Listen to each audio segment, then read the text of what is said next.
할렐루야, 반갑습니다. 하나님께서 지난 6개월 전반기 은혜 가운데 인도해 주셨습니다. 그리고 새로운 후반기 첫 번째 주일을 맞이해서 맥주 감사 주일로 하나님께 영광을 돌립니다. 기도하겠습니다.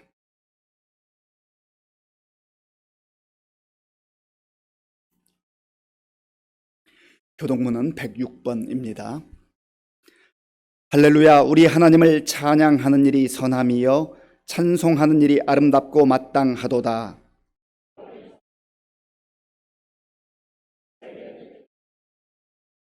상심한 자들을 고치시며 그들의 상처를 싸매시는도다.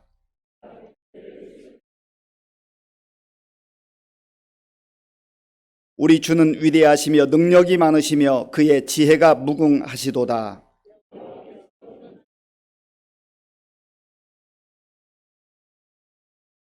감사함으로 여호와께 노래하며 수금으로 하나님께 찬양할지어다.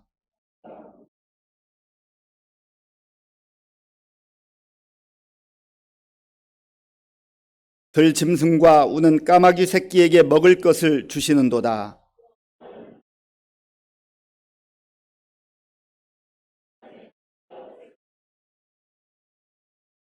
여호와는 자기를 경외하는 자들과 그의 인자하심을 바라는 자들을 기뻐하시는도다. 아멘. 하나님께서 오늘 우리에게 주시는 말씀은 누가복음 17장 11절에서 19절까지입니다. 신약 성경 124쪽 누가복음 17장 11절에서 19절까지의 말씀을 교독하겠습니다. 예수께서 예루살렘으로 가실 때에 사마리아와 갈릴리 사이로 지나가시다가 한 마을에 들어가시니 나병 환자 10명이 예수를 만나 멀리 서서 소리를 높여 이르되 예수 선생님이여 우리를 불쌍히 여기소서 하거늘 보시고 이르시되 가서 제사장들에게 너희 몸을 보이라 하셨더니 그들이 가다가 깨끗함을 받은지라. 그 중에 한 사람이 자기가 나은 것을 보고 큰 소리로 하나님께 영광을 돌리며 돌아와 예수의 발 아래에 엎드려 감사하니 그는 사마리아 사람이라. 예수께서 대답하여 이르시되 10사람이 다 깨끗함을 받지 아니하였느냐? 그 9은 어디 있느냐? 이 이방인 외에는 하나님께 영광을 돌리러 돌아온 자가 없느냐 하시고 그에게 이르시되 일어나 가라 내 믿음이 너를 구원하였느니라 하시더라. 아멘.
아멘. 귀한 찬양 감사합니다. 우리 하나님께 감사와 영광의 박수를 올려드리겠습니다.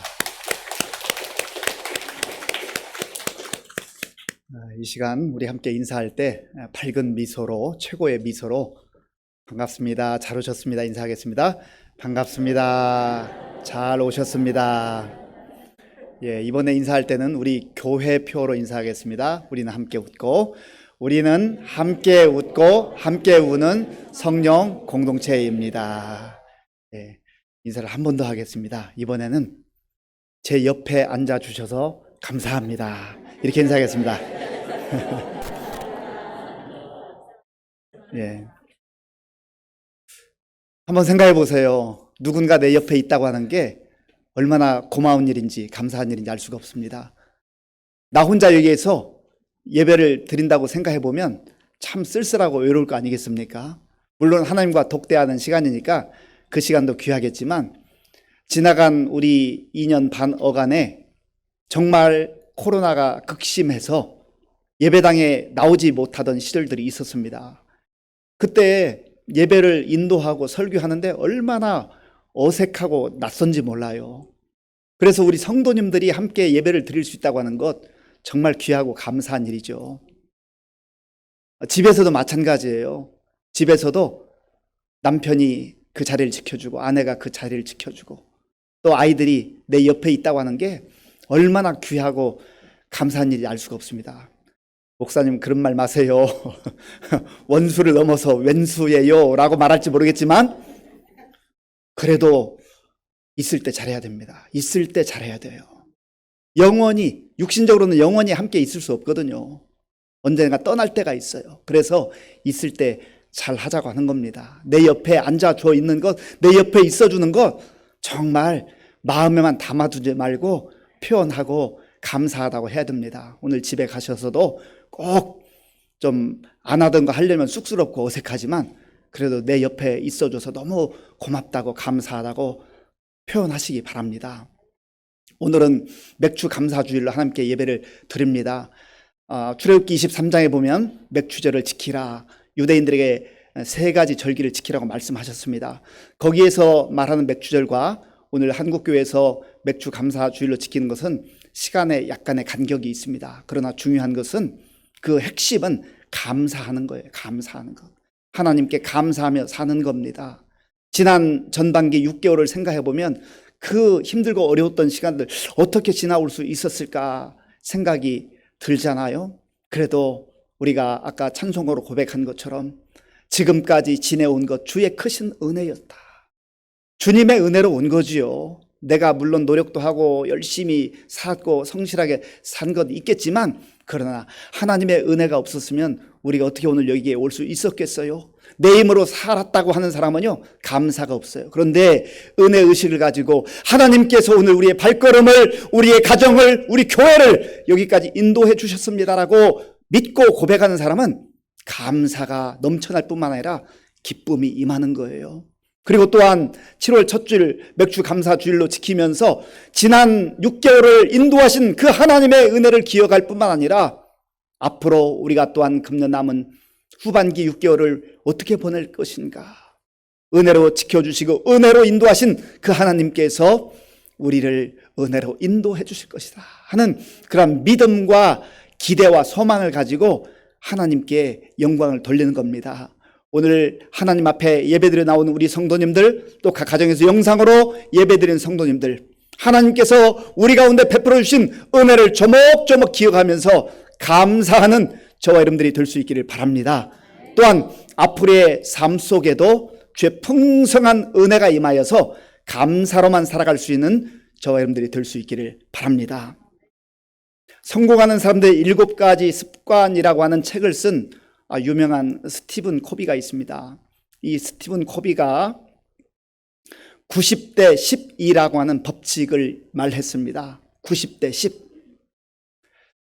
이 세상을 살아가다 보면 10가지 정도, 그러니까 10% 정도는 우리 앞에 결과로 주어져 있기 때문에 우리 자신들이 통제하거나 어떻게 할 수가 없다는 거예요. 그 상황을 바꿀 수 없는 일들이 이미 닥쳐 있다고 하는 겁니다. 그런데 90이라고 하는 것은 내가 10%로 다가온 이미 일어난 일에 대해서 어떻게 반응하고 어떻게 대응하느냐에 따라서 우리의 삶은 완전히 달라진다고 하는 것입니다. 그러면서 한 가지 예를 들고 있는데, 어느 가정 아침에서 일어난 일입니다. 남편과 아내와 어린 딸이 함께 아침 식사를 하고 있습니다. 아빠는 이제 양복을 다 차려입고 식사를 하고 있는데, 그 아침에 일어나기 얼마나 힘들어요. 어린 딸이 이렇게 나오다가 정신이 좀 몽롱했겠죠. 그 식탁에 오다가 그만 앉으면서 엄마가 옆에 둔 커피잔을 툭 치면서 쏟아지고 말았습니다. 그게 공교롭게도 아빠의 와이셔츠에 커피물이 튄 것이죠. 그러니까 그 아빠가 그저 즉각적으로 그 아들에게 화를 냈습니다. 야, 너는 아침부터 이렇게 정신이 없어! 라고 막 불같이 화를 냈습니다. 그리고 그것도 못 참아서 그 옆에 있는 아내에게, 당신은 말이야 왜 커피잔을 거기에 놔가지고 이러한 일이 벌어지게 만드는 거야 라고 그렇게 투덜거렸습니다. 그리고는 자기 방에 들어가서 또 와이셔츠를 갈아입고 식탁으로 왔는데, 그 어린 딸은 아빠가 불같이 화를 내니까 속상해가지고 밥도 못 먹고 막 울고 있는 거예요. 그렇게 시간이 좀 흘렀는데 아내는 숟가락을 툭 던지더니 나 출근 시간이 됐으니까 가봐야 되겠어요 하고는 그냥 가버렸습니다. 아내는 얼마나 속상했겠어요. 그래도 남편을 위해서 커피를 미리 준비해 놨는데 그거 준비해 놓은 거 잘못했다고 자기를 지적하고 몰아붙이니까 얼마나 마음이 힘들었겠습니까? 아이가 이제 학교 갈 시간이 됐는데 울고 자리에 앉아있다 그만 스쿨버스를 놓치고 말았습니다. 그러니까 아버지가 그래도 딸이 학교에 가기는 가야 되겠으니까 딸을 데리고 자기 차에 태워서 가는데 마음이 급하니까 그냥 과속을 한 거죠. 가다가 교통경찰관에게 붙잡혔습니다. 과속 딱지를 받게 된 거죠. 그러니까 이 속에서 부글부글 하는 거예요. 아이를 학교에 내려다 두고 아주 급하게 또 회사에 도착했는데 그만 20분이 늦고 말았습니다. 그날 상사에게 보고할 중요한 서류가 있었는데 허둥지둥 오다 보니까 그 서류를 놓고 왔네요. 그래서 상사에게 싫은 소리를 아주 들었습니다. 하루가 정말 엉망진창이 된 것이죠. 하루 종일 마음이 힘들고 불편하고 괴로운 거예요. 집에 피곤한 몸을 가지고 돌아왔습니다. 집에 돌아왔는데 아이가 아빠를 쳐다보지도 않고 자기 방으로 들어가 문을 쾅 닫아버렸습니다. 그 아내는 얼마나 속이 상하고 화가 났는지 저녁도 준비해 놓지 않고 그저 소파에 앉아서 아주 그냥 인상이 찌그러져 있습니다. 이 상황들이 왜 발생했을까요? 제가 퀴즈를 내겠습니다. 이런 상황이 발생한 이유 1번 딸 아이 때문이다. 2번 커피 때문이다. 3번 아내 때문이다. 4번 그 남편 아빠 그 자신 때문이다. 몇 번일까요? 제가 문제를 너무 쉽게 냈죠. 4번 맞습니다. 예. 커피가 쏟아진 것, 그래서 그 커피물이 와이셔츠에 튀긴 것은 이미 일어난 일이에요. 그러면 이 아빠 혹은 남편으로서 다르게 반응을 했으면 어떨까? 그래서 두 번째 시나리오를 말합니다. 아이가 지금 잠이 덜 깬 상태에서 그래도 식탁에 왔어요. 부주의해서 그 커피를 쏟았는데 아빠가 이렇게 반응을 했다면, 아이고 괜찮니? 아 괜찮아. 아빠는 괜찮아. 다음부터 조심하면 되지. 아이도 이미 미안한 마음을 가지고 있어요. 그런데 아빠가 5초만 자기 감정을 추스르고 10초만 감정을 추스르고 그렇게 대했다고 한다면 엉망진창이 된 그 하루가 아마 다른 하루가 되었을 거라는 것이죠. 이것은 지금 이 가정에서만 일어나는 90대 10의 법칙이 아닙니다.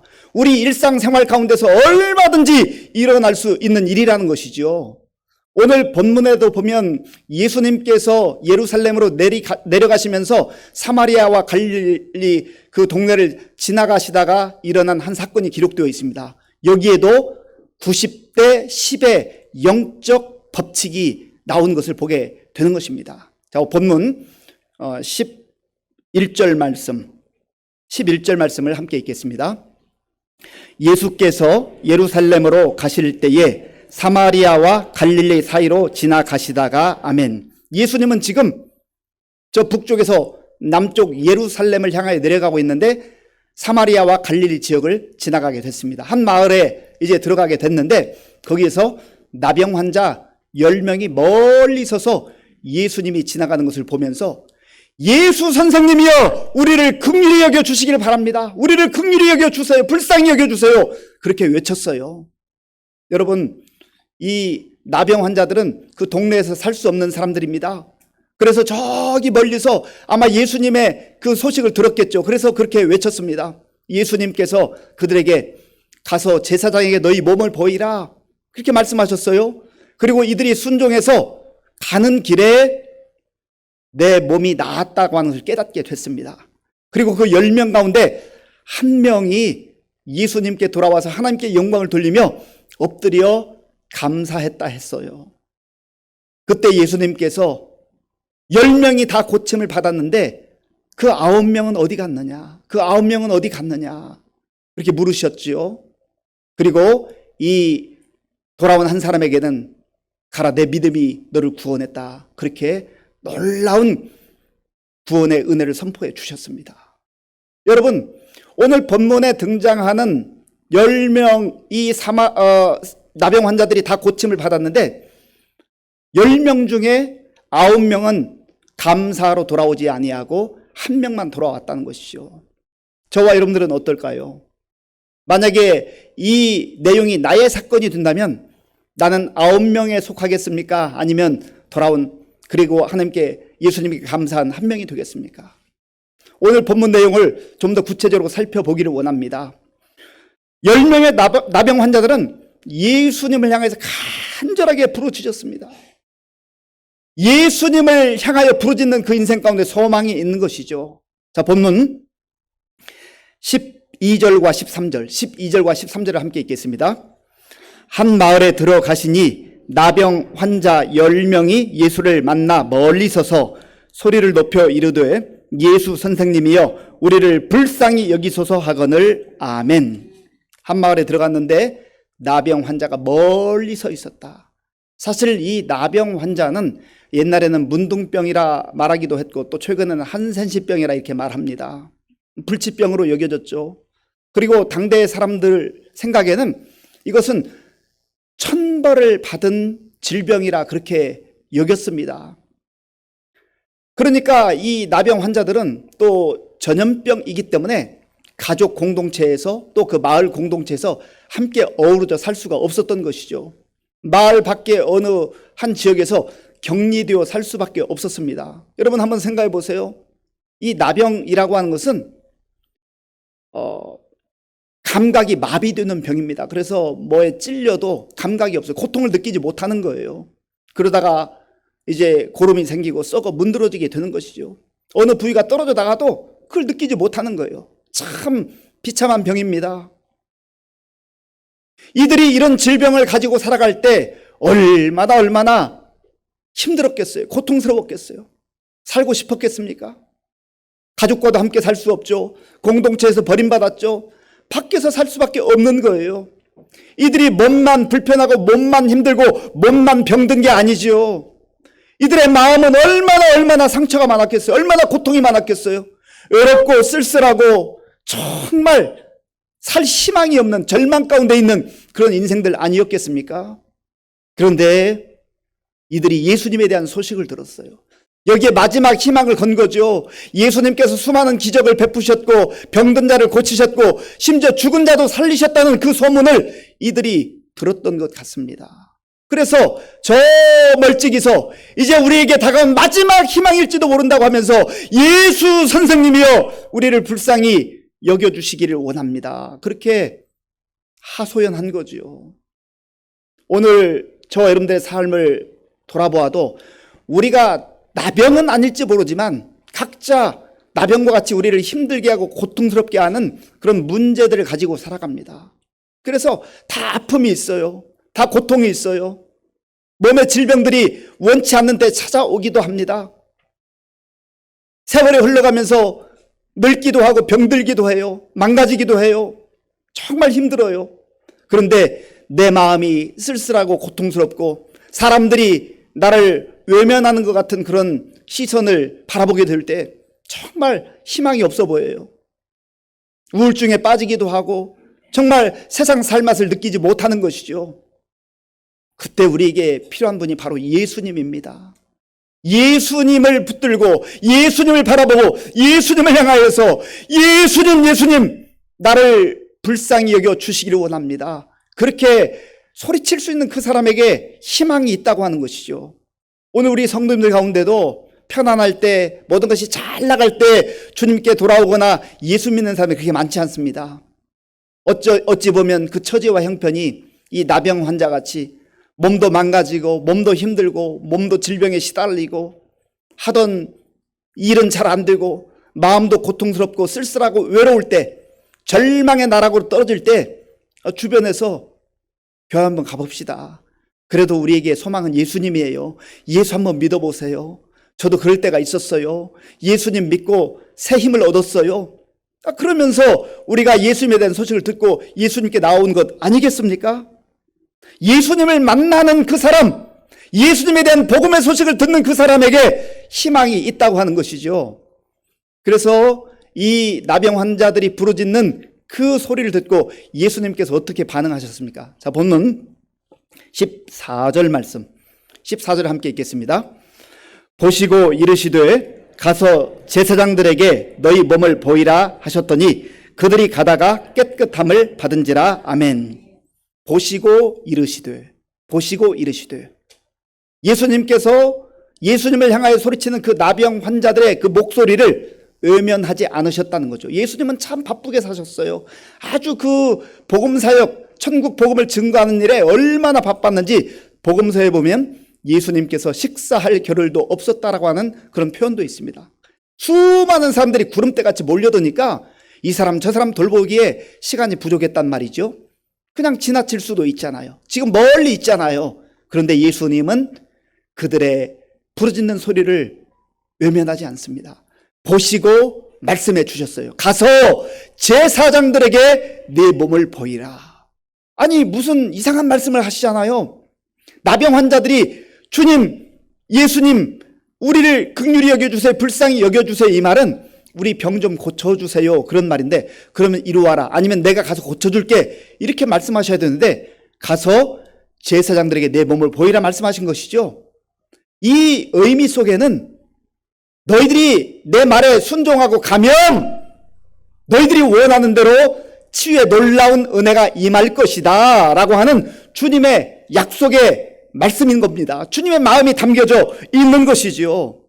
그런데 이 나병 환자가 그 예수님의 말씀을 듣고 그대로 순종합니다. 가기 시작하는 거예요. 자, 제가 14절 말씀을 한 번 더 읽겠습니다. 14절입니다. 보시고 이르시되 가서 제사장들에게 너희 몸을 보이라 하셨더니 그들이 가다가 깨끗함을 받은지라. 아멘. 이 나병 환자 입장에서 보면 사실 납득이 잘 되지 않아요.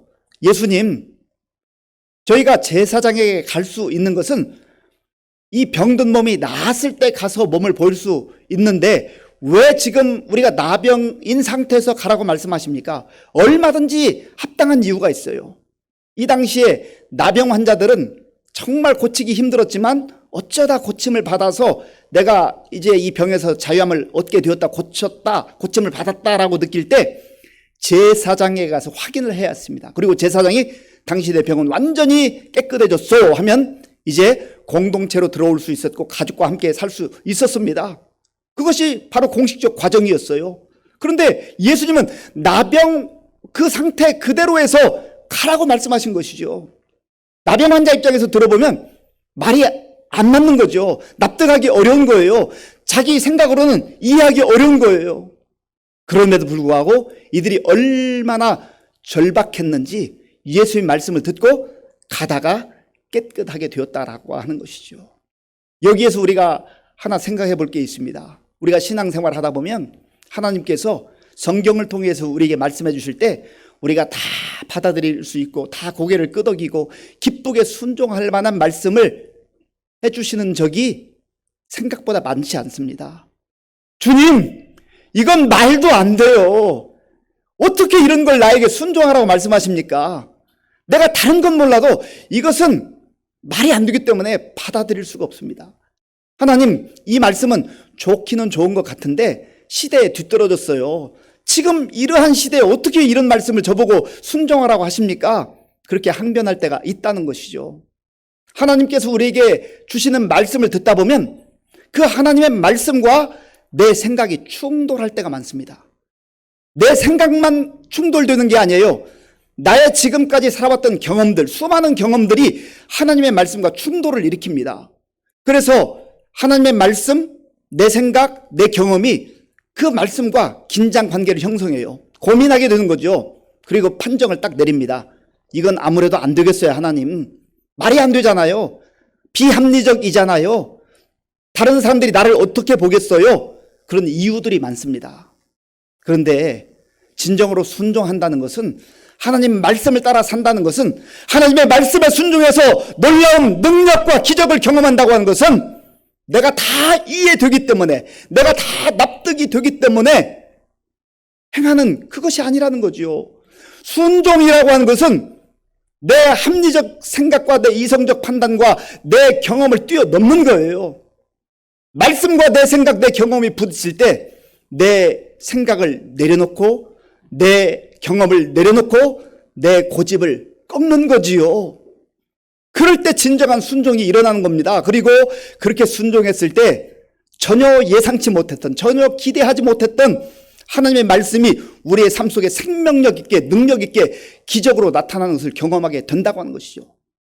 오늘날 너무나 많은 성도들이 하나님의 말씀을 그렇게 많이 들음에도 불구하고 왜 우리의 삶에 변화가 일어나지 않는가? 왜 우리는 믿음의 능력을 경험하지 못하는가? 하나님의 말씀과 내 생각, 내 경험이 부딪힐 때 우리는 고민하다가 늘 우리의 생각과 우리의 경험을 붙드는 겁니다. 그리고 하나님의 말씀을 놓쳐버리는 거예요. 그런데 이 나병 환자들은 절박한 상황 속에서 자기의 경험과 생각을 내려놓고 가는 중에 그 몸이 깨끗하게 되는 치유의 능력을 경험했다고 하는 것이죠. 그리고 그 10명 중에 한 사람이 예수님께 돌아와서 하나님께 영광을 돌리며 무릎을 꿇고 경배하고 감사 고백을 했습니다. 자, 본문 15절, 16절, 15절과 16절 함께 읽겠습니다. 그 중에 한 사람이 자기가 낳은 것을 보고 큰 소리로 하나님께 영광을 돌리며 돌아와 예수의 발 아래에 엎드려 감사하니 그는 사마리아 사람이라. 아멘. 그 중에 한 사람. 여기에 90대 10의 법칙이 작용하지 않습니까? 다 고침을 받았는데, 10사람이 다 고침을 받았는데 한 사람만 돌아와서 하나님께 영광을 돌리고 예수님께 무릎을 꿇고, 무릎을 꿇었다는 것은 경배한다는 거예요. 예수님은 나의 주님이십니다. 예수님은 나의 구주십니다. 하는 그런 고백인 것이죠. 그리고 감사를 고백했습니다. 진정한 믿음은 감사를 고백하는 그 믿음이에요. 감사가 빠진 믿음은 진정한 믿음이라고 말할 수가 없습니다. 그러면 이 9명은 왜 돌아오지 않았을까? 이 성경 본문에는 자세히 나와 있지 않습니다. 말씀을 묵상하면서 한 4가지 정도로 정리를 해봤습니다. 이 9명은 그동안 나병 환자로 정말 모진 고통과 서러움과 쓸쓸함과 외로움 가운데 고통을 받으며 살았기 때문에 제사장에게 빨리 가서 공식적으로 이 질병이 고침받았다는 것을 확증받고 싶었을 거예요. 그런 마음이 이해가 되잖아요. 우선순위가 바뀐 거죠. 아마도 두 번째 이유를 찾는다면 가족들과 떨어져서 얼마나 보고 싶었겠어요. 그래서 이제 제사장으로부터 이 질병, 나병을 고침받았다는 확증을 받고 가족들 만나고 싶지 않았겠어요. 그리고 세 번째 이유를 찾아본다면 이들이 육체적 질병으로부터 이제 자유함을 얻긴 했는데, 고침을 받긴 했는데 앞으로 살아갈 일을 생각하니까 좀 막막한 거예요. 병을 고쳐서 좋기는 좋은데 또 살아가야 되잖아요. 현실이 있잖아요. 그런 고민도 있었을 겁니다. 그리고 한 가지 더 생각해 본다면 이들 마음속에도 그래 참 예수님 고맙지, 감사하지. 그러나 지금은 아니고 지금은 할 일들이 많이 있으니까 나중에 차차하면 되지라고 생각했을 거지요. 여러분, 감사는 때에 맞게 해야 돼요. 때를 놓치면 안 돼요. 기회가 있을 때 그 기회를 붙들어야 됩니다. 우리는 왜 때를 놓치게 되는가? 바쁘기 때문에, 분주하기 때문에, 급한 일이 있기 때문에 더 소중하고 더 중요하고 정말 꼭 해야 될 일들을 놓치는 경우가 있다는 거죠. 우선순위에 대해서 밀려요. 우선순위가 뒤바뀌게 되면 우리는 늘 쫓겨다니는 인생을 삽니다.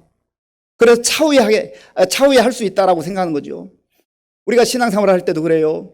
하나님 나에게 이런 은혜를 주시면 제가 이제는 다른 인생을 살겠습니다. 충성 봉사하며 주께만 영광 돌리며 살겠습니다. 그렇게 하는데요. 하나님께서 그런 은혜를 주시면 지금은 할 일이 많고요. 지금 이것저것 바쁘니까 제가 차후에 하겠습니다. 나중에 하겠습니다. 또 나중에 되면 그때는 바쁜 일이 없나요? 그때는 할 일이 생기지 않나요? 늘 쫓겨다니며 그렇게 살다가 결국은 봉사할 기회도 놓치고 감사할 기회도 놓치고 그렇게 되는 것이죠. 기회가 항상 있는 것이 아니라는 것이죠. 감사할 기회가 있을 때 감사할 수 있는 저와 여러분들이 될 수 있기를 바랍니다. 하나님께서 베풀어 주신 은혜가 얼마나 커요. 그 하나님의 은혜를 오늘 지금 감사할 수 있는 저와 여러분들이 되어야 할 줄로 믿습니다. 하나님께만 감사하는 게 아니라 내 주변에 있는 가족들, 내 주변에 있는 사람들, 이웃, 또 우리 성도들에게도 감사를 마음에만 담아두지 말고 감사를 적극적으로 표현하는 것이 정말 중요합니다. 그 기회를 놓쳐버리면 영영 감사를 고백할 그 기회를 갖지 못할 수도 있어요. 지난 6개월을 돌아볼 때 많은 어려운 일들이 있었지만 하나님께서 우리를 구체적으로 지켜주시고 보호하시고 인도해 주시는 거 생각하면 정말 감사하잖아요. 감사함으로 살아가지 못하고 감사함으로 살지 못하고 그 수많은 시간들 원망하고 불평하며 살았던 그런 시간들 아니었습니까? 정말 우리가 믿음으로 산다는 것은 감사하는 거예요. 자, 본문 17절, 18절, 17절, 18절을 제가 읽어보겠습니다. 예수께서 대답하여 이르시되 10사람이 다 깨끗함을 받지 아니하였느냐? 그 9은 어디 있느냐? 이 이방인 외에는 하나님께 영광을 돌리러 돌아온 자가 없느냐 하시고 아멘. 그 9은 어디 있느냐? 우리가 그 9명에 들어가면 안 된다는 거지요. 한 명, 10%에 들어가서 하나님께 영광 돌려야 되지 않겠습니까? 감사하는 인생이 되어야 하지 않겠습니까? 그리고 예수님은 돌아온 그 사마리아 그 사람에게 놀라운 약속의 말씀을 주십니다. 자, 본문 19절을 함께 읽겠습니다. 19절입니다. 그에게 이르시되 일어나 가라. 내 믿음이 너를 구원하였느니라 하시더라. 아멘.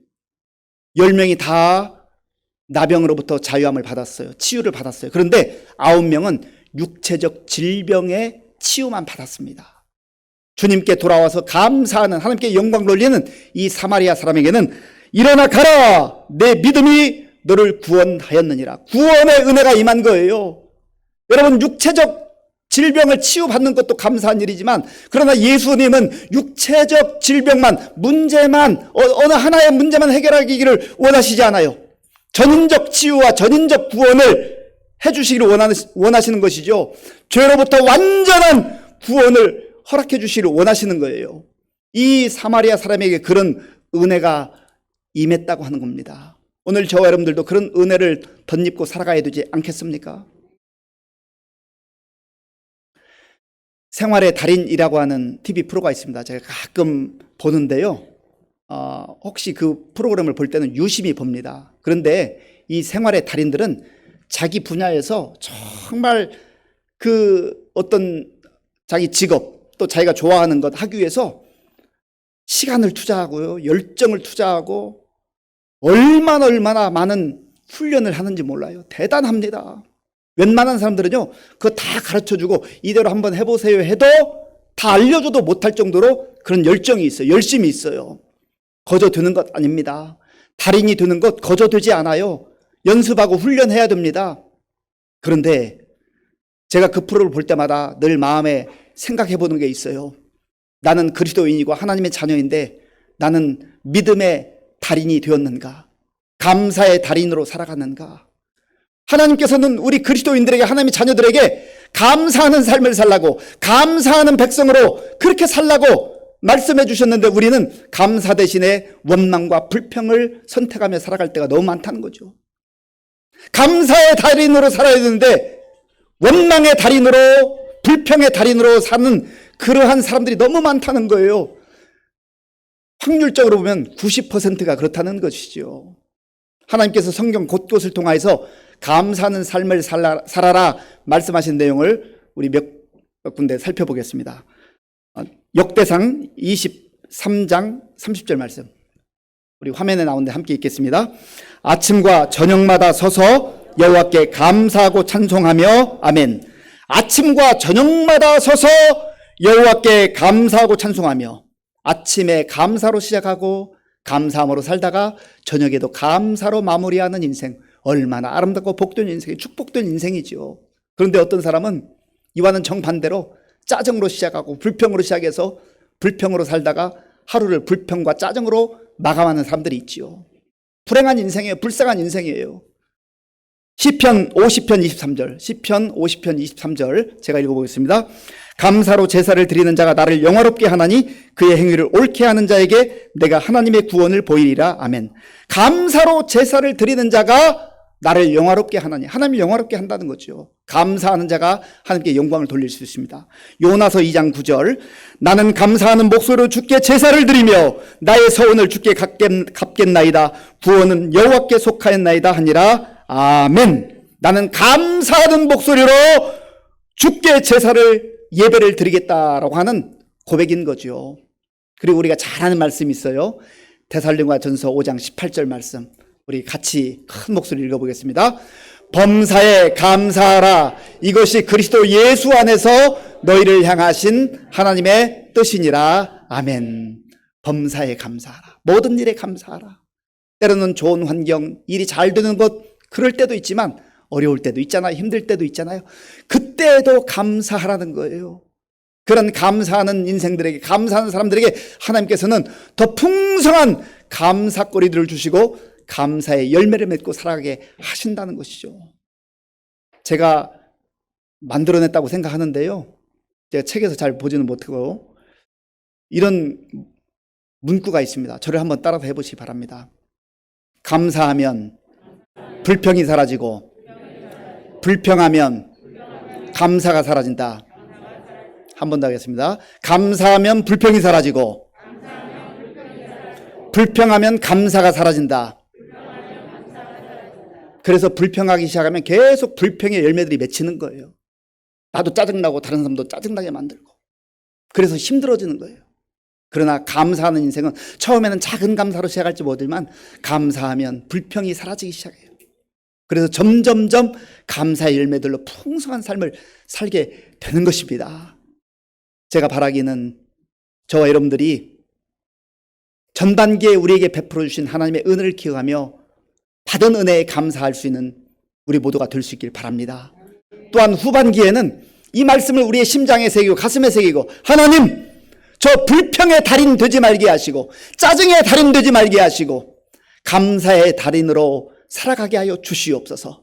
그리하여서 하나님을 기쁘시게 하며 하나님께 영광 돌릴 뿐만 아니라 우리 주변 사람들에게도 감사의 풍성한 열매를 나누며 아름답고 멋지게 살게 하여 주옵소서. 그렇게 살아가는 우리 모든 성도님들 될 수 있기를 주님의 이름으로 축원합니다. 아버지 하나님, 감사합니다. 우리에게 주어진 시간들 속에서 불평과 원망과 짜증으로 살아왔던 어리석음을 주님 앞에 고백하오니 용서하여 주시옵소서. 이제 불평의 달인이라는 오명을 벗게 하시고 감사의 달인들로 살아서 하나님께도 영광 돌리게 하시고 우리 개인의 삶과 가정과 교회가 밝아지며 감사의 풍성한 열매가 맺히는 은혜를 누리게 하여 주시옵소서. 예수님의 이름으로 기도하옵나이다. 아멘. 아버지 하나님, 감사합니다. 지나온 세월 동안 하나님께서 우리를 지켜주시고 보호해 주시고 인도해 주시는 생각하면 감사할 것뿐입니다. 또한 후반기에도 하나님께서 능한 팔로 우리를 붙들어 주시고 우리 가정과 교회를 인도해 주실 줄로 믿습니다. 감사하며 살아가는 우리 모두가 되게 하여 주시옵소서. 하나님께서 베풀어 주신 은혜 가운데 구별하여 주일헌금 11조 또 감사헌금과 각종 목적 헌금을 믿음으로 정성으로 드려오니 기쁘게 받아주시고 이 물질이 사용되는 곳에 주 예수님의 생명의 복음이 전파되게 하여 주시옵소서. 우리 성도님들 가운데 영적으로 침체 가운데 빠져 있는 분들 다시금 말씀 듣고 일어나게 하시고 주님을 향하여 부르짖게 하시고 주님께서 베풀어 주시는 육신의 치유의 은혜와 또 구원의 은혜를 누리며 살아가게 하여 주옵소서. 물질의 고통으로 인하여서 기도하는 성도님들 또 자녀 양육과 학업과 취업과 결혼과 여러 가지 우리 생활에 필요한 것을 믿음으로 간구할 때 하나님 들어 응답하여 주옵소서. 우리 교회 많은 어르신들 영육간에 강건하게 하시고 다음 세대를 붙들어 주시며 군 복무 중인 청년들 주의 은혜로 붙잡아 주옵소서. 지금도 어려운 때 세계 곳곳에 나가 복음 증거하는 선교사님들 주의 능력의 장중에 붙들어 주옵소서. 예수님의 이름으로 축복하면서 기도하옵나이다. 아멘.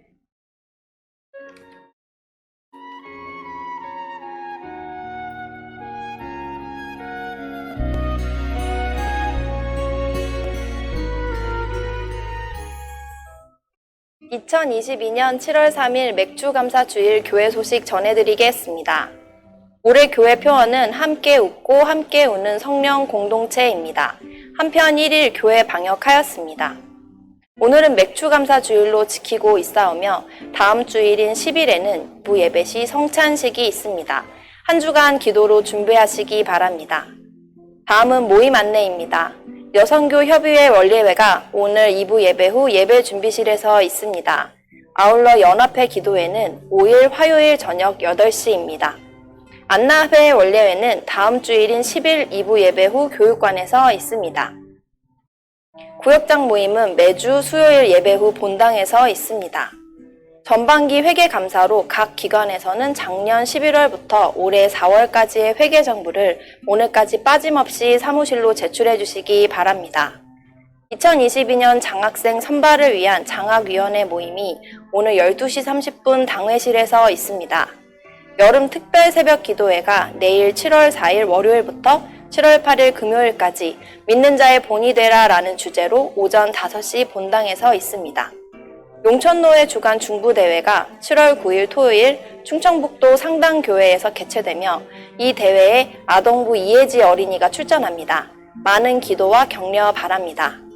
7월 10일 주간부터 찬양 예배와 금요 기도회도 재개되오며 아울러 주일 점심 식사도 가능케 되었습니다. 다음은 교회학교 여름행사 안내입니다. 청소년부가 7월 29일, 30일, 유치부는 30일, 31을 이오며 아동부는 8월 5일부터 6일, 청년부는 19일에서 20일입니다. 새벽기도 용사 100명 달성 및 감사일기 쓰기에 적극 동참해 주시기 바랍니다.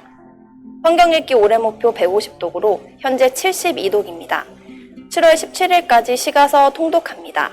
성경읽기표는 1층 로비와 교회 홈페이지에 있습니다. 교우동정입니다. 조순회 성도 등록 신청하였습니다. 기타 소식입니다. 함께 웃고 함께 우는 성령 공동체인 의정부 시민교회 교회 소식이었습니다. 영상 광고 보셨겠지만요. 이제 내일부터 특별 새벽 기도회, 여름 특별 새벽 기도회가 있습니다. 한 주간인데요.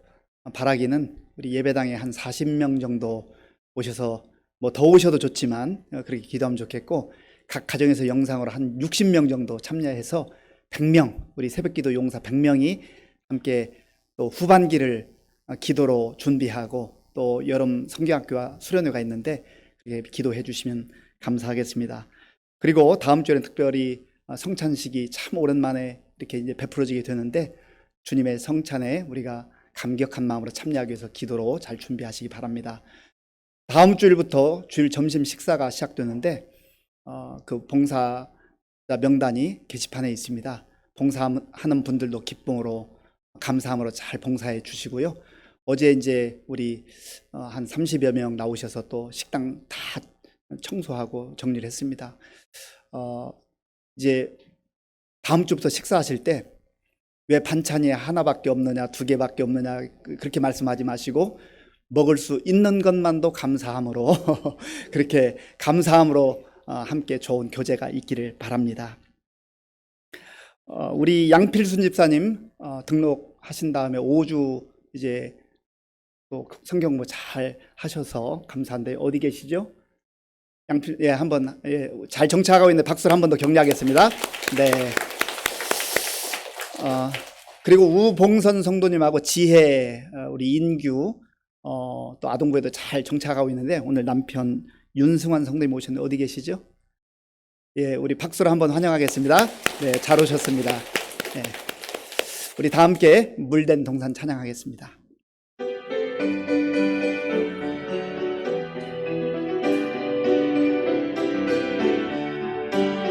주님 너를 항상 인도하시리, 주님 너를 항상 인도하시리, 메마른 땅에서도 너를 만족시키리, 너는 물된 동산 같겠고 마르지 않는 샘 같으리, 너는 물된 동산 같겠고 마르지 않는 샘 같으리, 주님 너를 항상 인도하시리, 주님 너를 항상 인도하시리, 메마른 땅에서도 너를 만족시키리, 너는 물된 동산 같겠고 마르지 않는 샘 같으리, 너는 물된 동산 같겠고 마르지 않는 샘 같으리.